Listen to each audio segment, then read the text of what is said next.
నమస్తే. Welcome to Telugu Bavuti. ప్రస్తుతం మనతో పాటు ఉన్నారు తెలంగాణ ఉద్యమకారులు గజ్జెల కాంతం గారు ఉన్నారు. గజ్జెల కాంతం గారు ఇవాళ డిసెంబర్ 9, 2009 నాడు కేసీఆర్ దీక్ష చేశారు కాబట్టే ఢిల్లీ కదిలింది. చిదంబరం ఫోన్ చేసి తెలంగాణను ప్రకటిస్తున్నామన్న సంకేతం ఇచ్చారు కాబట్టే కేసీఆర్ దీక్షను విరమించుకున్నారు అనేది నిజమా? అది తప్పు. పచ్చి అబద్ధం. ఆ!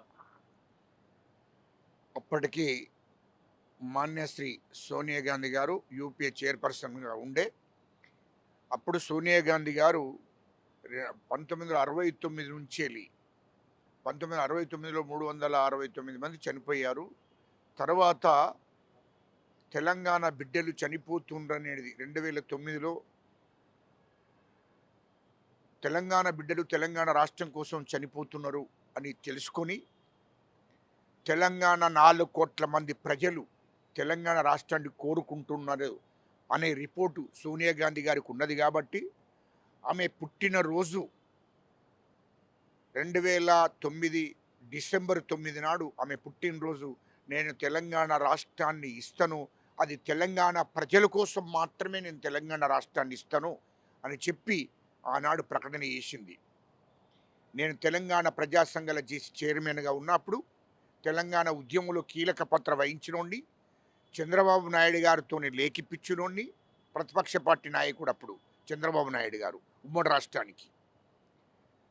అదేవిధంగా వైఎస్ జగన్మోహన్ రెడ్డి గారు వైఎస్ రాజశేఖర మాజీ ముఖ్యమంత్రి కొడుగ్గా వైఎస్ఆర్సీపీ నాయకునిగా ఆయనతో కూడా మరి నేను లేఖ ఇప్పియడం జరిగింది తెలంగాణ కోసం. అంటే ఆంధ్రలో ఉన్నటువంటి బడాబాబులు, ఆంధ్రలో ఉన్నటువంటి ముఖ్య నాయకులు వాళ్ళే కాబట్టి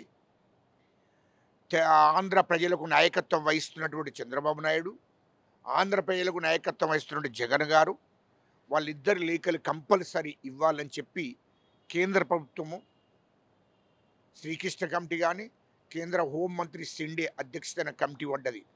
ఆ కమిటీ కోరింది ప్రతిపక్ష పార్టీ ఇలా లేఖలు ఖచ్చితంగా కావాలి, అందులో ముఖ్యంగా తెలుగుదేశం పార్టీ చంద్రబాబు నాయుడు లేఖ కావాలంటే చంద్రబాబు నాయుడుతో మాట్లాడి ఇప్పించింది మేము. ఆ తర్వాత ప్రకటన వచ్చింది.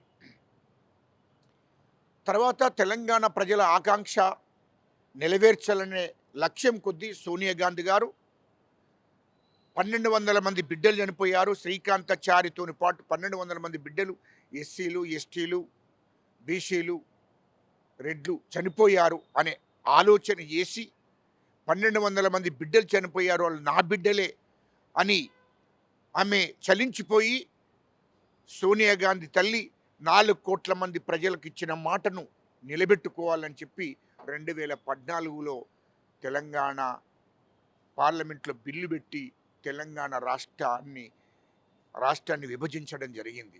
తెలంగాణ రాష్ట్రాన్ని తెలంగాణ ప్రజలకు ఇవ్వడం జరిగింది. ఆమె మాట ఇచ్చింది కాబట్టి, ఆమె పుట్టినరోజు మాట ఇచ్చింది కాబట్టే తెలంగాణ రాష్ట్రం ఇవ్వడం జరిగింది. ఇది 4 కోట్ల మంది కొట్లాడి తెచ్చిన తెలంగాణ. దొంగ దీక్షలు పడితే తెలంగాణ వచ్చింది కాదు. కేసీఆర్ దొంగ దీక్ష పట్టాడు. అంటే కేసీఆర్ లేకపోతే తెలంగాణ లేదు అనేది చర్చ నిజమేనా? వాడేవాడ తెలంగాణ కోసం కొట్లాడింది మేము. తెలంగాణ కోసం కేసీఆర్ జైలుకు వేయండా, కేటీఆర్ జైలుకు వేయండా, హరీష్ రావు జైలుకు వేయండా, కవిత జైలుకు చావు ఎక్కడిది? 1200 మందిని చంపాడు. 1200 మంది చావుకు కారణమైనటువంటి కేసీఆర్ కుటుంబం. కాంగ్రెస్ పార్టీకి సంబంధం లేదు. కాంగ్రెస్ పార్టీ ఇస్తానని చెప్పింది, రెచ్చగొట్టాడు. ఏమని? కేసీఆర్ కుటుంబం రెచ్చగొట్టేది తెలంగాణ ప్రజలు, యువతను రెచ్చగొట్టేది, విద్యార్థులను రెచ్చగొట్టేది. రెచ్చగొట్టి వాళ్ళ శవాల మీద వాని పార్టీని, టీఆర్ఎస్ పార్టీని నిర్మించుకున్నాడు తప్ప తెలంగాణ కోసం ఉద్యమం చేసినాడు కాదు. ఎక్కడ ఉద్యమాలు చేసినాడు, ఎక్కడ ధర్నాలు చేసినాడు కేసీఆర్? ఎక్కడ పార్లమెంట్లో మీరు ఒక్కసారి చూడండి.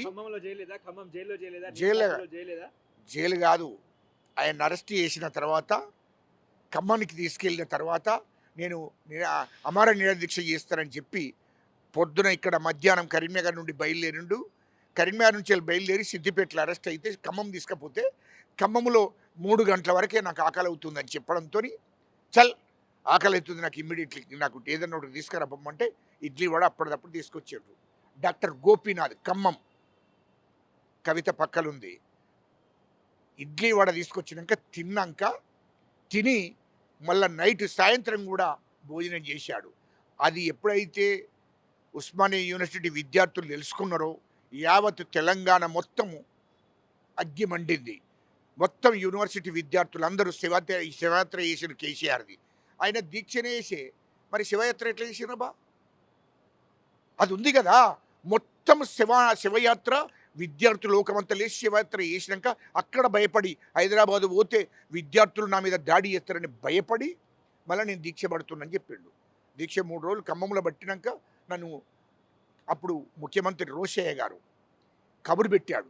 కేశవరావుతో మధ్యవర్తితనం, కేశవరావు కాంగ్రెస్ పార్టీ సీనియర్ నాయకుడు, ఎంపీ, అప్పుడు రాజ్యసభ సభ్యుడు, ఆ కేకే గారితోని కబురు పెట్టించి ముఖ్యమంత్రి రోషయ్య గారికి కబురు పెడితే వెంటనే ఇక్కడ నిమ్స్కి గదిలిచ్చారు. నిమ్స్లు వచ్చి అప్పుడు గ్లూకోజులు పెట్టారు. గ్లూకోజులు ఏం పెట్టారు? జ్యూసులు. ఆ దాంతో గ్లూకోజులు పెట్టిండ్రు. జ్యూసులు లేగాడు, ఇడ్లీ తిన్నాడు, వడా తిన్నాడు. కవితనే పక్క పొంటుండి తినబెట్టిందండి. ఇది వాస్తవం కాదా? చెప్పుకోనండి. ఇప్పుడు హాస్పిటల్ రిపోర్ట్ ఉంది, ప్రభుత్వం తెప్పిస్తుంది కావాలంటే. అది ఇజ్జతు పోతుంది. కేసీఆర్ ఇట్లా సావు నోట్లే తలబెట్టినా అని చెప్పుకోవడం కరెక్ట్ కాదు. ఇది తెలంగాణ ప్రజలను మభ్యపెట్టడం కోసమే చెప్పుకుంటున్నాడు. తెలంగాణ 4 కోట్ల మంది ప్రజలు ఇచ్చాడు. తెలంగాణ 4 కోట్ల మంది ప్రజలు రోడ్డు మీదకి వచ్చి ఉద్యమాలు చేయడంతో తెలంగాణ వచ్చింది. దాంట్లో కీలక పాత్ర వహించినోడిని నేను, లేఖలు ఇప్పించినోడిని నేను. ఢిల్లీకి ఆల్ పార్టీ ఎమ్మెల్యేలను, ఎంపీలను 70 మందిని తీసుకుపోయింది నేను. కేంద్ర ప్రభుత్వాన్ని మీద ఒత్తిడి తీసుకొచ్చింది నేను. కాబట్టే తెలంగాణ రాష్ట్రం వచ్చిందని మేము కూడా చెప్తున్నాం. అది ప్రజలకు తెలుసు, మీడియాకు తెలుసు, మొత్తం కాంగ్రెస్ పార్టీకి కూడా తెలుసు. మార్పు అన్నారు. ఏదో అనుకున్నాం, కానీ తెలంగాణ తల్లి విగ్రహాన్ని మారుస్తారని అనుకోలేదు. ముందు ప్రజల జీవితాలు మార్చాలి, కానీ ఈ విగ్రహాలు మార్చడం ఏంది, చిహ్నాలు మార్చడం ఏంది, రేపు మాపో తెలంగాణ మ్యాప్ను కూడా మారుస్తారు అన్న సందేహం కూడా వ్యక్తమవుతున్న పరిస్థితి. దానికి ఏం చెప్తారు? తెలంగాణ తల్లి, నిజమైన తెలంగాణ తల్లిని పెట్టాలి. దొరసాన్లను బంగారం పెట్టుకొని, ఎండిలు పెట్టుకొని, కిరీటాలు పెట్టుకొని తెలంగాణ తల్లి లేదు. 4 కోట్ల మంది, 99% ప్రజలు కూలీనాలి, కష్టాలు, ఇబ్బందులు అనుభవించిన వాళ్ళు, ఉద్యమాలు చేసిన వాళ్ళు, పోరాటాలు చేసిన వాళ్ళు. కాబట్టి అలాంటి తల్లిని పెట్టుకోవాలి తప్ప కిరీటాలు పెట్టుకొని బంగారం నగలు దిగేసుకొని తెలంగాణ తల్లి. మరి ఆ బంగారం నగలు తీసుకున్న దొరసాన్లు ఎప్పుడు తెలంగాణ కోసం కొట్లాడలే. దొరలు కొట్లాడలే, జైలుకు పోలే. దొరలు ఎప్పుడు జైలుకు పోలే. గాల ఫోటోలు ఇట్లా, గాల విగ్రహాలు ఎట్లా పెడతారయ్యా? తెలంగాణ తల్లి అంటే ఏంది? సాకల ఐలమ్మ తెలంగాణ కోసం ఉద్యమం చేసేది, నడుం బిగించాది, గోషి పెట్టాది, తుపాకీ పట్టాది. అది తెలంగాణ ఉద్యమం. తెలంగాణ కోసం కొట్లాడింది, తెలంగాణ భూస్వాముల మీద పోరాటం చేసినటువంటి సాకల ఐలమ్మ. దాన్ని ఉదాహరణ చెప్తున్నా నేను. తెలంగాణలో ఉన్నటువంటి మెజార్టీ పీపుల్ మహిళలను గౌరవించాలని, తెలంగాణను 99% బంగారు వజ్రాలు వడ్యూరాలు దిగేసుకొని లేరు. 99% సాదాసీదగా నిజమైన తెలంగాణ తల్లినే మా ముఖ్యమంత్రి రేవంత్ రెడ్డి గారు పెట్టారు. నిజమైన తెలంగాణ తల్లిని పెట్టాడు. దొరసాన్లను పెట్టి బంగారము వడ్డాలము దిగేసుకొని ఈమె తెలంగాణ తల్లి అంటే దొరసాన్లను పెడతారావే? నువ్వేంది? నీ దొరసాన్ని పెట్టినవు, తెలంగాణ తల్లి రూపం తీసుకొచ్చినవు. మీరు ఇప్పుడు కాంగ్రెస్ సార్ని పెట్టారా? మరి వాళ్ళు దోసాలని పెడితే కాంగ్రెస్ పార్టీ కాదు, నిజమైన అణగారిన కులాలకు, అట్టడుగు వర్గాలకు ఉద్యమం చేసినటువంటి తెలంగాణ తల్లిని పెట్టినాం అక్కడ. అది గుర్తు చేస్తున్నా. ఇది మా ముఖ్యమంత్రి రేవంత్ రెడ్డి గారు పెట్టారు. ఇది ప్రజలకు సంబంధించినటువంటి తెలంగాణ తల్లి. కానీ హస్తం గుర్తును సూచిస్తున్న పరిస్థితి. అదేవిధంగా బతుకమ్మ లేదు, కాళ్ళకు వెడియాలు లేదు. ఆశీర్వాదం అంటే నిజమైనటువంటి కంకులు, నిజమైనటువంటి ఆశీర్వాదాలు ఇస్తారు. మీరు ప్రతి దేవుణ్ణి చూడండి, ప్రతి తల్లిని చూడండి, దేవతలను చూడండి, దేవుళ్ళను చూడండి, ఆశీర్వాదాలు ఇస్తారు. తెలంగాణ తల్లి ఆశీర్వదిస్తుంది తెలంగాణ ప్రజలను అన్నే స్నేహం అది. అది మీకు అన్ని రకాలుగా భూతద్దాలు ఎత్తే ఎవడు. మరి మీరు 7 లక్షల కోట్లు అప్పు చేసిపోయి 3 లక్షల కోట్లు దోసుకున్న వాళ్ళు ఈ ముచ్చట మాట్లాడితే మంచిది కాదు. తెలంగాణ ప్రజలందరికీ తెలుసు మీ గురించి. ఎందుకంటే అనండి, అసెంబ్లీకి కేటీఆర్ గారికి ఏమైనా బుద్ధి ఉందా, ఏమైనా జ్ఞానం ఉందా, ఏమైనా చదువుకున్నాడా? వానికి రాజ్యాంగం గురించి తెలుసా? చట్టాలను రాజ్యాంగాన్ని గౌరవిస్తున్నాడా? అసలు వాడికి అవగాహన ఉన్నదా? అదాని ఫోటో ఉన్న ముఖ్యమంత్రి ఫోటోని వేసుకొని అసెంబ్లీకి పోతాడా? 3,00,000 కోట్ల దోపిడీ చేసాడు తెలంగాణ రాష్ట్రాన్ని. తెలంగాణ రాష్ట్ర ప్రజలను దోషినోడు, తెలంగాణ రాష్ట్రాన్ని దోషినోడు.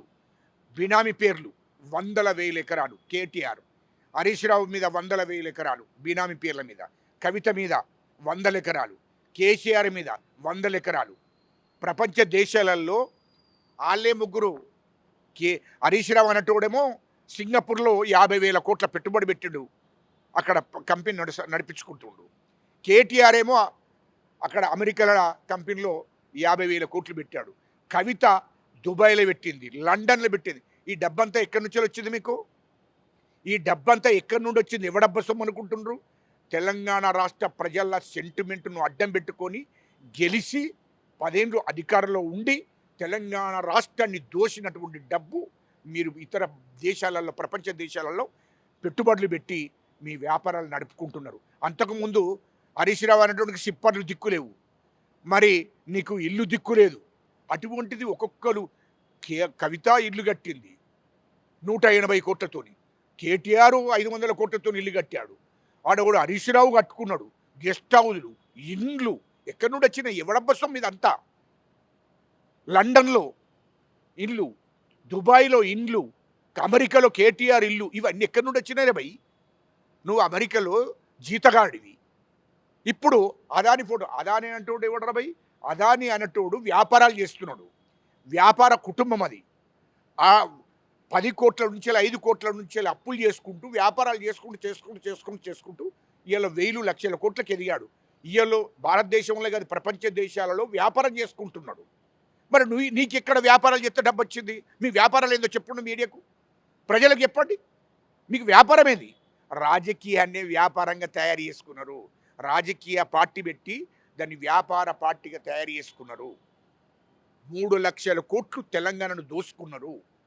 మీకు రాజకీయాలలో దోసుకున్న డబ్బే మీ దగ్గర ఉంది. అదాని వ్యాపారాలు చేసుకొని సంపాదించుకున్నారు అబ్బాయి. ఇక మా ముఖ్యమంత్రి రేవంత్ రెడ్డి గారు ఎన్నో అష్టకష్టాలు కోర్చి సొంతగా వ్యాపారం చేసుకొని రాజకీయాల్లో ఈ రాష్ట్రంలో ముఖ్యమంత్రి అయ్యాడు. ముఖ్యమంత్రి అయి తెలంగాణ ప్రజల కోసం 18 గంటలు పనిచేస్తున్నాడు. అది ఇంటి నుండే లగ్జరీగా. ఇక్కడ నాకు సొంత ఇల్లు, ప్రభుత్వ డబ్బును దుర్వినియోగం చేసి సొంత ఇల్లు కట్టలే. ఆయన సొంత ఇల్లు కట్టుకున్నాడు. ఆయన ఎప్పుడో కట్టుకున్నాడు కష్టపడి. ఆ సొంత ఇంట్లోకి వెళ్ళి పరిపాలన నడుతుంది. సచివాలయానికి వస్తున్నాడు, సచివాలయం నుంచి వెళ్ళి పరిపాలన చేస్తున్నాడు. అరే వీడు కేటీఆర్ ఇవాళ అసెంబ్లీకి ఎమ్మెల్యేలతో ఆదాని ఫోటో ముఖ్యమంత్రి ఏమన్నా రాజ్యాంగాన్ని గౌరవిస్తున్నావు? నువ్వు చట్టాలను గౌరవిస్తున్నావా? ఏమన్నా అరే మేనర్స్ ఉండాలరా భయ్. నువ్వు ఎమ్మెల్యేవు అంటే మీది ఏంది? మేం చేసిన దోపిడీ ఏదైతుందో మా మీద విచారణ జరుగుతుంది. అవన్నీ అసెంబ్లీలో చర్చకు వస్తాయి. ఇప్పుడు కాళేశ్వరం ప్రాజెక్టులన్నీ కూడా, కాళేశ్వరం ప్రాజెక్టుతో సహా అన్ని ప్రాజెక్టులు చర్చకు వస్తాయి. మేము బినామీ పేర్ల మీద పెట్టిన 1,000 ఎకరాల భూముల గురించి చర్చకు వస్తుంది అసెంబ్లీ. మేము చేసిన ఆ విద్యుత్తు దాంట్లో చేసిన దోపిడీ బయటకు వస్తుంది.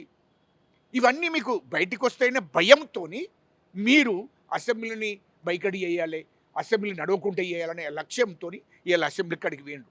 వాస్తవానికి వీళ్ళు దోషిని విద్యుత్ శాఖలో విద్యుత్తును దిగుమతి చేస్తానని చెప్పి, విద్యుత్తును కొంటనని చెప్పి విద్యుత్ దాంట్లోని 80,000 కోట్లు, దానికి పెట్టింది 40,000 కోట్లు. అంటే దాని మీద 40,000 కోట్లు దాంట్లోనే దోపిడీ జరిగింది. అంటే దాని మీద విచారణ జరుగుతుంది. ఇవన్నీ విచారణ చేస్తున్నారు. ఇదంతా అసెంబ్లీలో చర్చకు వస్తాయి అనే భయం ఒకటి. తర్వాత కాంగ్రెస్ ప్రభుత్వం, మా ముఖ్యమంత్రి రేవంత్ రెడ్డి గారు ఈ సంవత్సర కాలంలో తెలంగాణ ప్రజలకు ఇచ్చిన హామీలు, నెరవేర్చిన హామీలను అవిటి కూడా తెలంగాణ ప్రజలకు చెప్పాలి కదా. మేము స్కీములు పెట్టామో ఆ స్కీములు ఈ సంవత్సర కాలంలో ఎన్ని అమలు చేశామో ఆ తెలంగాణ ప్రజలకు తెలపవలసిన అవసరం ఉంది, తెలంగాణ ప్రజలకు చెప్పవలసిన అవసరం ఉంది. ఇవన్నీ చర్చకత్తది. కాంగ్రెస్ పార్టీకి ఏడ పేరత్తదో, ప్రభుత్వానికి ఏడ పేరత్తదో, ముఖ్యమంత్రి రేవంత్ రెడ్డి గారికి ఏడ పేరొస్తుందో అని చెప్పి ఒక కుళ్ళుతోని, కుతంత్రంతో అసెంబ్లీని అసెంబ్లీ నడవకుండా చేయాలని ఆలోచన చేస్తున్నారు. ఇది ప్రజల ప్రభుత్వము.